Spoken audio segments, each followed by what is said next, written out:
Nije im dugo trebalo. Već nekoliko dana nakon izbora počele su političke igre lokalnih moćnika na štetu građana. Sokolački SNSD ni ovaj put nije uspio osvojiti načelničku poziciju, ali zahvaljujući poziciji na entitetskom nivou i dalje imaju monopol u šumama Srpske i šumskim gazdinstvima. Više od pola miliona maraka koje šume Srpske odbijaju platiti na račun ove općine čini 10% općinskog budžeta. Tako da je sada opština Sokolac došla u veoma tešku situaciju da u pitanju je funkcionisanje same opštine zbog hira nekoliko ljudi iz gazdinstva, lokalne politike SNSD-a i dijela rukovodstva šuma Republike Srpske. Sokolac je jedna od 10 općina koje šume Srpske odbijaju uplatu, iako sječom općinskih šuma zarađuju milione. Iz šuma Srpske ovo nisu htjeli komentarisati, pravdajući to odsustvom direktora Riste Marića.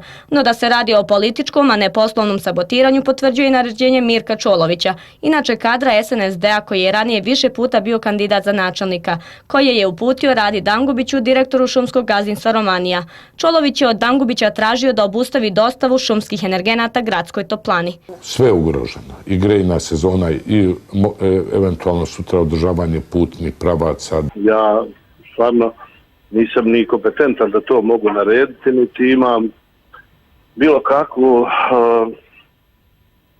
koordinaciju u smislu da mogu da to naredim jednom direktoru javnog preduzeća. Po zakonu mora da pravi ugovore. Šume Srpske osporile su oko 3 miliona maraka obaveza prema općinama koje nemaju usvojene godišnje planove za trošenje tog novca, a ukupan dug prema općinama u RS-u iznosi oko 10 miliona maraka. Načelnik Bjelica tvrdi da je njihov godišnji plan usvojen još u januaru.